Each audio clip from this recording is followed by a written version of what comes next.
एक क्वेश्चन है जो मेरे से ऑलमोस्ट मेरे हर सेशन में कोई ना कोई जरूर पूछता है, तो मैंने सोचा कि आज इस क्वेश्चन की डेप्थ में हम चलेंगे मिल करके, यानी कि आप जो मुझे अभी वीडियो में देख रहे हैं और मैं, हम लोग मिल करके इस क्वेश्चन की डेप्थ में चलेंगे और डीपली समझने की कोशिश करेंगे कि इस क्वेश्चन का क्या आंसर है। वो क्वेश्चन है कि हमेशा मोटिवेटेड कैसे रहे। तो इससे पहले कि इस क्वेश्चन की हम डेप्थ में चले, मैं आपको बताना चाहूंगा एक ऐसी स्टडी के बारे में जो बहुत ही इंटरेस्टिंग है। वो हुई थी कोलंबिया यूनिवर्सिटी में 1998 में।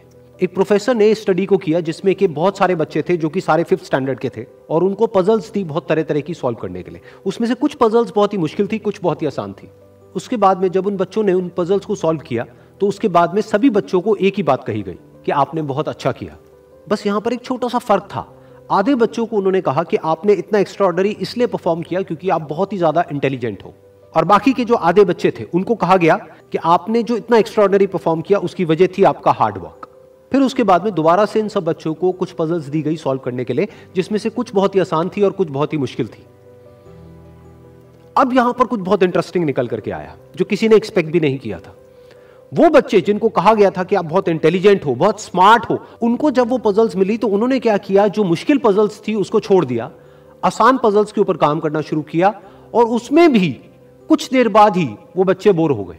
दूसरी तरफ से वो बच्चे जिनको कहा गया था कि आपने इतना एक्स्ट्राऑर्डिनरी परफॉर्म इसलिए किया क्योंकि आपने हार्डवर्क किया, उन्होंने सिर्फ आसान पजल्स को अटेम्प्ट नहीं किया बल्कि मुश्किल से मुश्किल पजल्स को भी अटेम्प्ट किया और सॉल्व किया।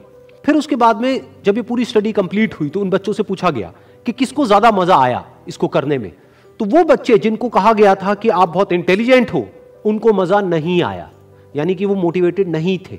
और वो बच्चे जिनको कहा गया था कि जो भी आपने किया वो अपने हार्डवर्क की वजह से किया, उन्होंने ना सिर्फ अच्छा परफॉर्म किया बल्कि वो एंड तक मोटिवेटेड भी थे और उनको मजा भी आया। अब ये स्टडी जिसके बारे में मैंने अभी आप लोगों को बताया, ये इतनी इंटरेस्टिंग इसलिए है क्योंकि ये जिस तरीके से हम सोचते हैं हमारे थॉट पैटर्न को चैलेंज करती है। हम क्या सोचते हैं कि अगर हम पेरेंट्स हैं या हम टीचर्स हैं और अपने बच्चों को हम बोलेंगे कि आप बहुत इंटेलिजेंट हो, आप बहुत स्मार्ट हो, तो वो अच्छा परफॉर्म करेंगे। लेकिन इस स्टडी में एग्जैक्ट उसका ऑपोजिट निकल करके आया है। तो इस स्टडी में जो फैक्ट्स रिवील हुए उसको समझने के लिए हमको एक कॉन्सेप्ट को समझना पड़ेगा, जिस कॉन्सेप्ट को कहा जाता है लोकस ऑफ कंट्रोल। हुआ क्या कि जिन बच्चों को कहा गया कि आप बहुत ही स्मार्ट हो, बहुत ही इंटेलिजेंट हो, उनका जो लोकस ऑफ कंट्रोल था वो उनके अंदर नहीं था, उनके बाहर था।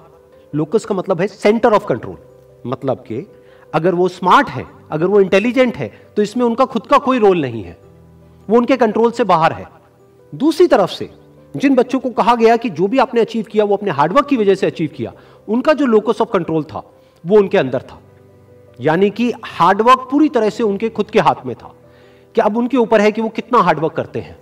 और ये सिर्फ इस स्टडी में निकल करके नहीं आया है, इस तरह की और भी बहुत सारी स्टडीज हुई हैं, बहुत सारी रिसर्चेस हुई हैं जहां पर एग्जैक्ट यही चीज निकल करके आई है कि अगर हम खुद को हमेशा मोटिवेटेड रखना चाहते हैं तो उसका सिर्फ एक तरीका है कि जो कंट्रोल है वो पूरी तरह से हमारे अपने हाथ में होना चाहिए।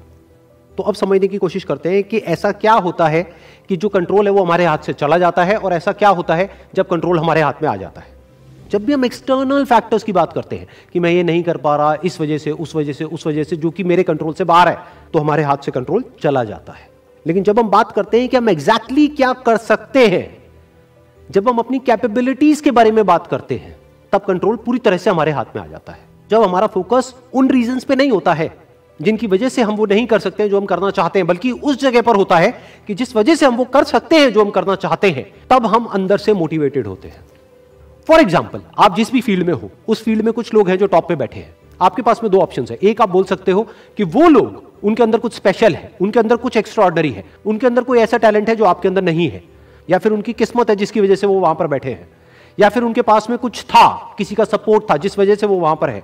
अगर इसमें से ऐसा आपने कुछ भी बोला तो आप फंस गए। अब आप मोटिवेटेड नहीं रह सकते उस काम को करने के लिए जो आप काम कर रहे हो, क्योंकि अब कंट्रोल आपके हाथ से बाहर है। क्योंकि अब अगर आपके पास में वो है ही नहीं जो उनके पास में है, तो अब आप वो कैसे बन सकते हो जो कि वो बन चुके हैं।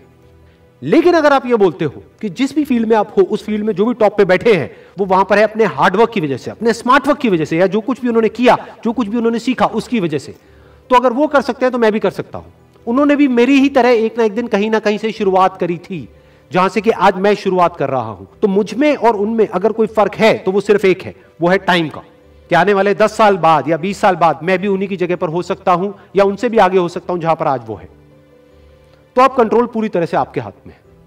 तो हमारे पास में हमेशा ये दो ऑप्शंस होते हैं, एक कि हम कंट्रोल को अपने हाथ से छोड़ दें, और दूसरा कि कंट्रोल हम पूरी तरीके से अपने हाथ में ले लें। एक के कंट्रोल हमारा बाहर हो, एक है कंट्रोल हमारा अंदर हो।